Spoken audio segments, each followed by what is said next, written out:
Steve. I'm glad to see you, man. You're looking kind of cool today. You got the hat, you got the hoodie. You're just young and virile. I know. It's just you're just putting a vibe out. Hey, I am representing Harbor Youth, which is our youth group. And by the way, we're proud of our good Reverend Ben and the work he's doing there. And one of the things that we've done recently is work with our brothers and sisters down at Salem United Methodist Church, and their kids are coming and joining with us, and we're kind of doing some stuff together on that front. So, Yeah, that's so part of that Harbor United Youth Methodist connection. promo. Yeah. This podcast brought to you by Harbor Youth. They've given us absolutely no money for this, uh, but here we go. Harbor Youth. Again, just here's something, Paul. I think people forget. You do need to pray for the ministries of the church, and youth ministry is very crucial. And so pray for our younger folks if you need something to pray Absolutely. for. We partner with Mount Zion United Methodist Church as part of our youth group, and that's proven to be a great partnership. And really do appreciate Jonathan and Angela and Brittany, all the good folks at Mount Zion, and it really I think adds a lot to the life of the youth group. So Yep, yeah, I'm glad y'all are doing absolutely. that too. Yep. So we are back, and if we're not better than ever, we're going to try to at least be as good as last week. Hmm. And so, Paul, we are in the midst of oh, hmm, some challenging reading, to say the least. Yeah, so I hope that everybody is keeping up. I've figured out that the only way I can do it is to put it on my phone and listen to it on my way wherever I'm going to back to church or back home or just driving around because finding time to read in the evening is proving a challenge. But finding that I could put it on my phone, play it through my car radio, man, that's proven to be Yeah, a game changer. I've taken a similar tack that um, there's lots of good Bible apps, or you can just simply make a purchase of in like your either your books app of a book on tape or audiobook, and it's the only because getting through Leviticus is difficult for me. Mm. I start to gloss over a little when I read it. But but then when I listen to it, I kind of hear things I may have not heard before. So I encourage people to do that. Also, it's a great. I mean, the weather thankfully has got a little warmer, so put it put in some earbuds or AirPods, whatever you use, and it's not bad. Take a walk, get out, and see if that doesn't change your experience a little bit, because it's not the easiest reading, especially it feels highly technical, Hmm. kind of like trying to read a manual that comes with a computer or something at times, and that there's not a lot of narrative to this in that respect. So it's a lot of instructions. So, Yeah, I think the folks will be a little upset with us this week that we've asked them to read all this. well, It's a challenge, but if you well, hang in, there's I good did, stuff coming. right. Well, I did put in, it's just a little note that's going to be an hour newsletter this week that, if your primary reason you're reading this is for information, you're probably not going to get through it.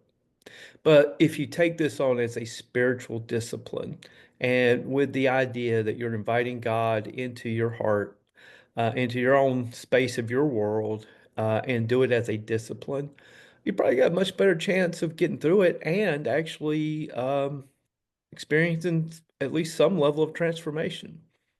Yeah, I think there's nothing magical about, quote, reading the Bible, but there is something magical about reading the Bible with an intentionality that we trust that the Holy Spirit is at work, Mhm. especially when we do it in community. I think that's the key point for me Right. is that we get to discuss it, we get to hear it talked about, we participate. That's the ideal. Yeah, and in my mind, and I'm getting back to what I tried to get across to folks in my newsletter article, we know reading the Bible is good for us. Reading Leviticus is kind of like getting to the sit-ups at the workout. Like, who Mm, likes ab work, yeah. right? But one of the things about strengthening your core is it makes the rest of your body much more healthy. So let's get at it. So one of the things that I've most of you know I've taught disciple Bible study a long time, and in disciple Bible study you're encouraged to ask of any passage that you run across, three questions of it. And in particular, as we get into Exodus and Leviticus, difficult reading and difficult often to understand, we could pose the question, what does this passage tell us about God? What does this passage tell us about human beings? And what does this passage tell us about the relationship between God and human beings? And so, Steve, I'm focusing this coming Sunday on the tabernacle. I think you hit on a good bit of that last week. This whole conversation around the tabernacle, what does that speak to us about God? What is this fact that God said, build this building to the exacting specifications, with fascinating part of it is it is the people who provide the supplies. And it says, just out of the willingness of your heart. What does all that tell us about God, about human beings and our relationship? Well, first, it tells us that I'm way ahead of you. That you hit on that last week. And that all you need to do is just, play them my sermon this I Sunday. might And just it will do be the best sermon they've heard at Huntersville, I'm sure, in years. that. Except Rod and Tosh when they preach. But Yeah, okay, I got other than that, right? No, no, I think it's that idea of God desires relationship, but we can't. That's what again, we have to keep that theme in our hearts and heads as we read the scripture. Walter Brueggemann, uh, is an Old Testament scholar, says that all of the Bible after the fall can be summed up in a simple phrase: God's insistence on having a family. And so, but how does God do that? How can God be in relationship with this wayward, willful, stiff-necked people, right? So there's and a people who have no culture of worshiping God, right? They haven't done this for 400 years or so. It's crazy to think about how long it's been and how how they're how they're having to create rituals and practices in order to sustain their life together. Uh, and and that's what is happening here. And so what God has given them in so many ways is a way for them to be together and the tabernacle is a physical manifestation of God in their midst. And we need those physical manifestations of God and symbols of God, whether we know it or not. And we probably don't even pay attention because we are so used to the symbols we're comfortable with. yeah. One Uh, of the things that has hit me when I was going back and listening a little bit to the story when Moses goes to Pharaoh and the plagues come. And each time Moses says, hey, let us go off a 3 days journey into the wilderness so that we can worship God. It never really struck me about the meaning of that until the conversations we've had the last little bit about the exact meaning of that. It had been a long time since the children of Israel had been able to worship God freely. They were in captivity, they were oppressed, there wasn't time, energy, there wasn't space, there wasn't anything for them to be in relationship with their God as they understood it versus the Egyptian gods. And so the whole wrestling match with God and Pharaoh was over this idea that there is one God, and we're going to go worship this one true God. So once they make their exit from Egypt, they go out into this wilderness journey. The first thing God does gives the law, but then in conjunction with the law gives a place where that law is to be studied, where that law is to be understood, and the God who has spoken is heard. So I'm fascinated by that connection that this God says, all right, we're going to create a space now where this word, this law, is at the center of your life and as at the center of our understanding of who I am and who you are. right. Along with the physical representation of God in the tabernacle, that's also meant to be in the center of the community. So Yeah, it's a physical, mental, spiritual, emotional all together connection back to God. So I don't know how much you went into detail with your folks at Denver last week, but for Oh, our my folks, they could build a tabernacle by heart now because no, those, I'm sure, yeah. yeah.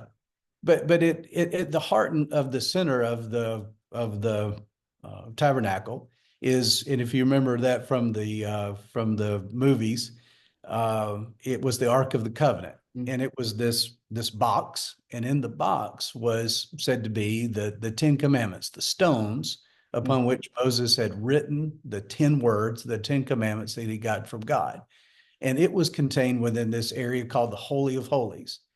And I think it is fascinating when we think about God, when we think about our relationship with God, think about okay.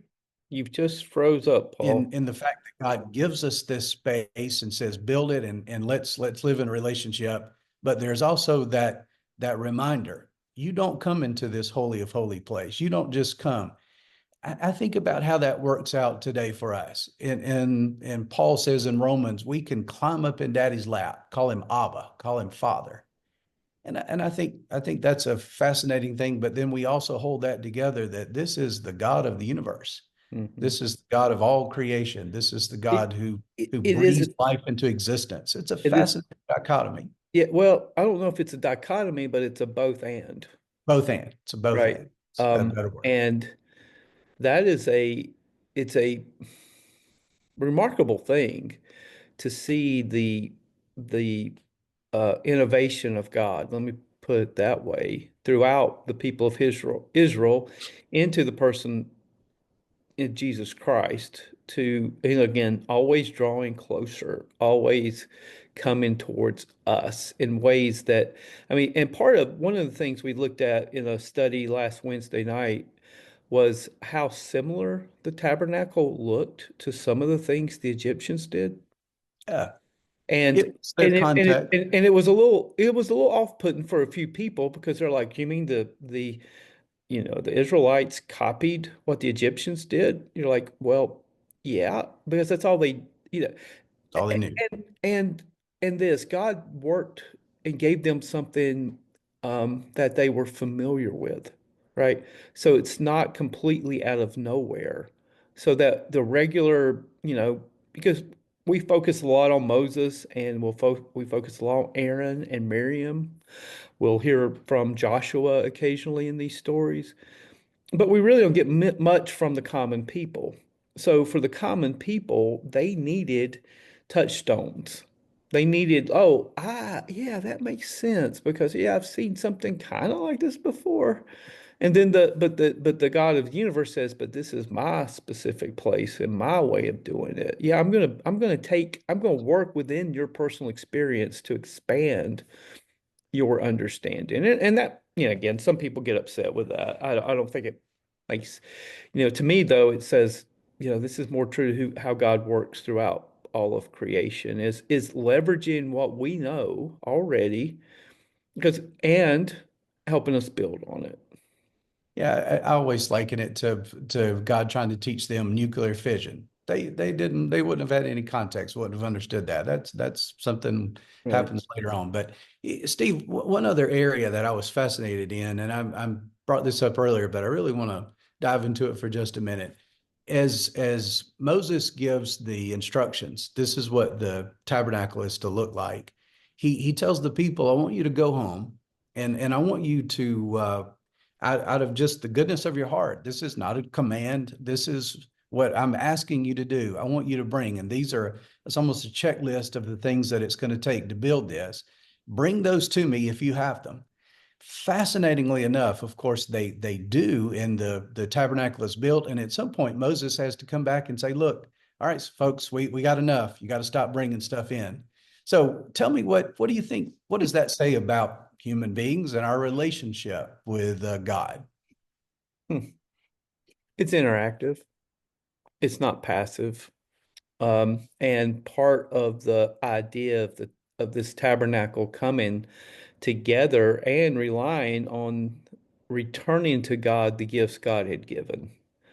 Um, And wouldn't you love to run a capital campaign where at the end of it, you're getting close to, you're like, hey, folks, we've already got enough. I know you want to give more, but we're good. Well, and I It's think we never can happened. also make the connection. Where did they get all this stuff? They They, had been slaves for 400 years. It wasn't right. like they were earning a lot of money. Where did they get most of this gold and all the other Well, jewelry if jewels we that pay they attention to spend? the end of their leaving, right? They're leaving Egypt. God says, go and plunder the Egyptians. So Basically, they'll give you, they're so ready for you to go. They're going to load you up. And they do, and that's also it's an interesting thing that I mean it's all one thing. Whenever a nation in the ancient world conquered another nation, they would plunder. It's also part of what caused a lot of the wars in the ancient world was this idea of oh we're going to take our neighbor's stuff because we're bigger and stronger than them. mm, But in this case, the weaker nation wins because God's strong, but the plunders is part of the bounty of victory. And so they take, so you're loaded up. And imagine you're a slave and you've never had possessions really before, right? Certainly no gold and jewels. So they're out in the wilderness with all this valuable stuff, and God's like, hey, could you give some of that back to me? So that together we can build this space for us to be in community, and the people return to God a portion of what God has given to them. And I think that's so important for stewardship in our own day, right? Do we understand that what we have comes from God? And that and when we give to the church, we're not giving, in essence, in so many ways, we're not giving our money. We are giving God's money back, or mm. we're returning to God a small portion of what God has blessed us with. Yeah, and it blessed the community. Now, there's one other facet to it that you may have hit on in your sermon at Denver this past Sunday, but I think it's also worthy. Oh, stop. The tabernacle, Wait. You mean you haven't gone and watched my sermon? I, I, Steve, I I'm know. looking for a I thought spiritual I was moment. under the impression as soon as they posted that thing, you were the first one in the queue to go, "Oh man, I got to hear Steve's sermon this week." Well, I'm waiting for that moment of inspiration where I want to feel close to God again so that I can hear your sermon. Well, But it also anyway, speaks to your integrity because if you heard my sermon, you would have to just repeat it word for word. Right? this is so true. Um, the tabernacle was built to be mobile. Mhm. Now, we don't typically build churches, synagogues, any places of worship that are designed by their very nature to be mobile, and that's it, yet exactly what God said. So I want you to be able to carry this around with you. I want you to recognize that where I'm going to be leading you, that the tabernacle is always going to be at the center of our relationship. Yeah. So I'd love for you to just, what do you think this says about God? What does it say about us? That this tabernacle, this majestic space, is also to be mobile. Boy, they must have had some great volunteers. Yeah, boy. Um, I know the if anyone, um, one of our friends, Kyle Thompson, who was part of a new church start when he first started, they were in the YMCA down in South Charlotte. And so they had to have a crew every Sunday bring in the trailer full of their equipment, and then it's set up chairs, set up sound equipment, set up video equipment, and it's a monumental task for people who know that. I know even at your church in Huntersville, you guys have to set up and break down your worship space every week. Our sanctuaries are more fixed, but we do set up and break down the FLC every week, and it gets to be quite a lot of work for Mm, the people who do it. Um, but what does it say about God uh, is this idea that God's going to go with you. God accompanies. I mean, so much of I don't know, ancient religion was about pilgrimages to a sacred space, right? So I'm going to make my trip to fill in the blank because my mm, religion demands that I go on this journey to find this sacred space that's been defined by whomever. And that's why in the ancient world you'd make journeys to temples, you'd make and shrines, and but yet here the Israelites are very much differentiated over and against the rest of the population because, well, they're making this crazy claim. No, our God travels with us and is in the midst of us. There is a natural tension in the life of Huntersville United Methodist Church. You know our space. Our worship space is designed to be a multi-purpose space. On Sunday, we'll set the chairs up, we'll bring the altar out, and that space becomes a sacred space, a sacred set apart space. But on Monday, after when all the chairs are moved, it becomes a playground for the preschool. It becomes a pickleball court. It becomes a Boy Scout area. It becomes a whole host of other things throughout the week. And I think for many of us who grew up in a very traditional space of worship, it's been a challenge. But I ponder and think about what is the meaning of us having a multi-purpose space, a mobile space, so to speak.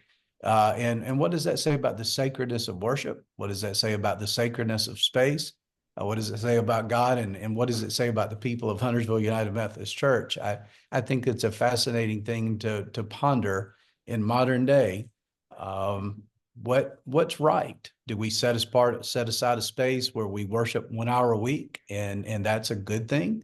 Or like what we're doing? It's a multi-purpose. And on Monday, it's going to be something Yeah, very different than what was on Sunday. yeah, and given the dynamics of where we are in the modern world, yeah, is it and viewing too, remember, we view all things through the lens of who Jesus is, right?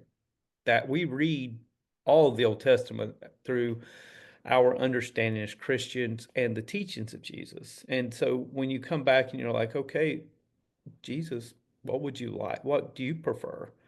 Um, and is it reasonable or is it ethical or faithful to spend the kind of money it takes to build a space that's only used for an hour a week? And I look, believe I struggle with this myself because I go back and forth. I'm like, well, no, from a practical point of view, it really doesn't make any sense. But I also know in my own journey how important certain sacred spaces, fixed spaces have been. Whether one of the most dramatic um, moments I had in my journey was when I was in college and I attended Grace Episcopal Church in Asheville on Merriman Road. And some of you out there may know that church. And I'd never been to any church outside of the Baptist tradition. So you can imagine that this, backwood Baptist kid stumbles into an Episcopal church on a Sunday morning was a little different. A whole And different vibe. I didn't know what was going on and I was lost and I happened to be with a friend and thankfully she could show me which prayer book to be in and which, she was helping me, guiding me. But at some point, I went from being lost to somehow being found. And there was something about the beauty of that space, the sacredness of that space, the holiness of the space, and the reverence of that space that broke down some barriers for me that needed to be broken down so that God could be present in my life more fully. And so I don't want to discount that. I mean, whenever I get the chance to, and as you know, I'm in the midst of this doctoral program at Duke, which is partly why I'm wearing this hat today because I stayed up late last night reading. Anyway, I'm kind of glass over sometimes, but it's a great program. I'm fortunate to be a part of it. But there is something about going to Duke Chapel for me. Yeah. And then the Vinny School built their own chapel a few years ago called Goodson Chapel, and such a to me it's almost more remarkable than Duke Chapel because it doesn't have stained glass in that the way they built it. When you're in Goodson Chapel, the backdrop is framed by trees, and so you got this beautiful Gothic looking chapel with trees that I don't know. It's really cool. So I don't know. I think you need to have flexibility, but also don't beat up other people for the traditions that work for them. Yeah.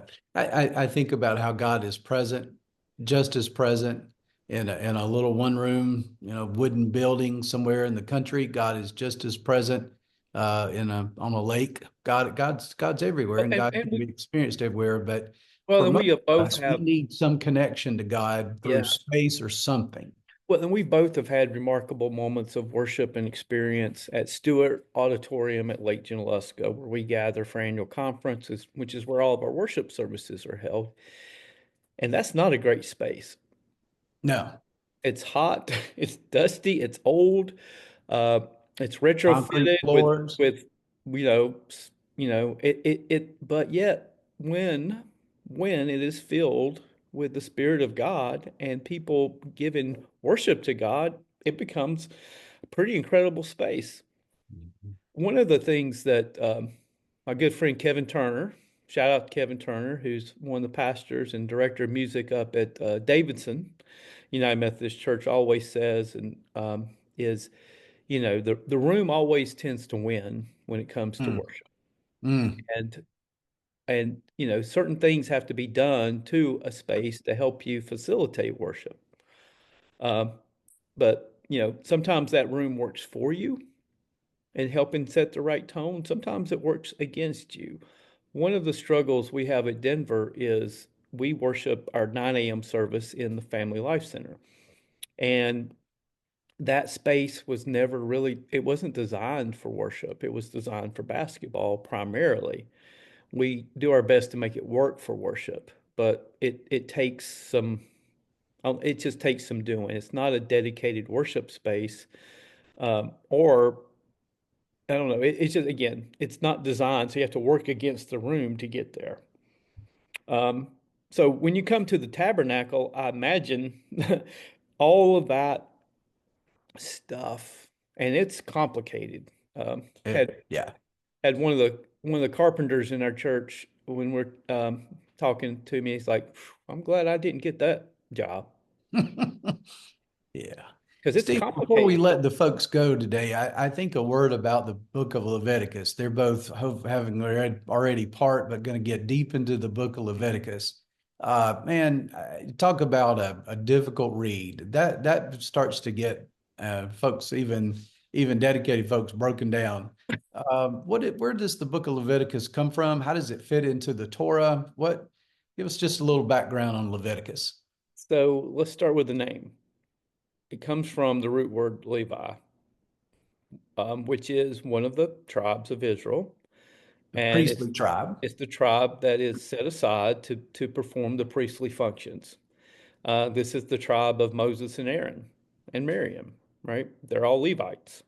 So it's the job of the Levites to perform all the priestly functions. And that's when you read through there and you're like, the sons of Aaron, the sons of Aaron, the sons of Aaron. You're like, no, these all aren't his biological offspring, although that may be the case here or there, but it's the tribe, right? It's the people.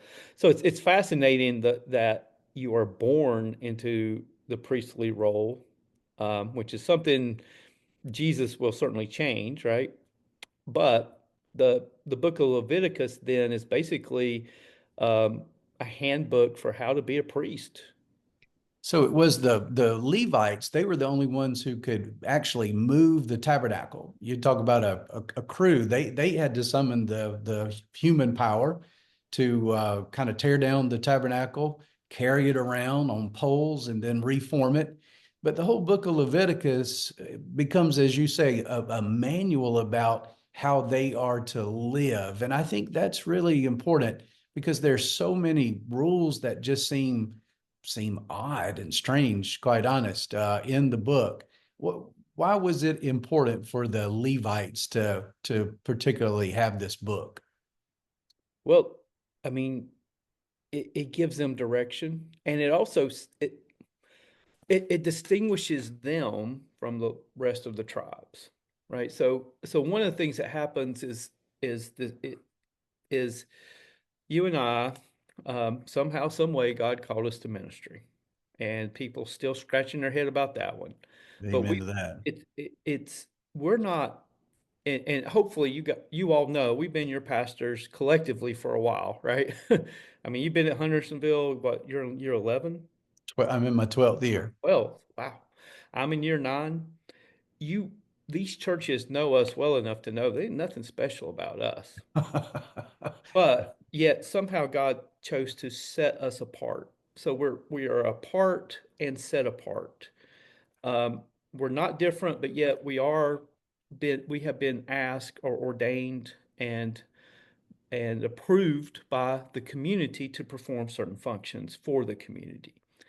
So that does differentiate us to a degree. What Leviticus does is differentiate the Levites from the rest of the people. Now, and you're the biblical scholar here, so that's all they did, right? They didn't farm. They didn't go out and raise crops. They tended to the things of the temple, and the way they got their provisions were through the offerings that people brought to the temple. So they would offer, you know what, they would offer it, and then some of it would be left over for the Levites to eat and live off of. So much of what we call Leviticus is called the Holiness Code. Holiness Code simply meaning that how to live in relationship. That the word holy just means set apart. And how are the Levites to be set apart from the rest of the community? How are they to serve this particular function? The Levites have this remarkable call to both be among the people but apart from the people. They're set apart and they are uniquely to be different. And the uniqueness of their life is in the ways that they live. As you correctly said, they don't do the normal things that everybody else does. They don't have the farm animals. They don't do the farming, but they live off of the goodness of the people. They live off the righteousness of the other people. When they bring in their sacrifices, the Levites eat along with them. They are provided for by the offerings of the people, much like you and I make our living off of the tithes and offerings of the people of our day. The Levites were living off of the goodness of their people, the faithfulness of their people. So as you get into this holiness code, I think it is important that we recognize this is God's holiness code for the Levites, and then the Levites are to help the rest of the people understand what is that code and why are we supposed to do this. Well, I'm glad you mentioned that, because they weren't to be religious on behalf of the people. Right. Were to lead the people into the fullness of relationship of God. And in a world of professionalization where we outsource everything, I mean, if you drive through many of our communities around Denver or Huntersville or Lake Norman on a spring day, you have to dodge all of the yard trucks, right? People outsource their yards being mowed. We Mm. outsource our cars being washed, our children being raised, and we also outsource education to the schools. And um, so what we tend to do is find professionals to do the work in places like Lake Norman, right? We do our job. Well, I'm a pilot, so I fly. So my schedule, whatever I need this, that's part of the modern economy. However, we have to be careful because sometimes we let that creep into how we understand the church. Well, don't I pay Pastor Paul to be religious for me? He's not doing a good job, by the way. He's not very religious. I know the guy. But yeah, I think we get into that mindset of, oh, we pay, I gave to the church so that, I don't have to worry about God anymore. If we're doing our job, then we're leading you into relationship, even modeling relationship for you, for the congregation, not being all those things for you. Well, I think we're going to look and we're going to see all of these, what you can eat, what you can't eat, what you can wear, what you can't wear, what you do on certain days and can't do on certain days.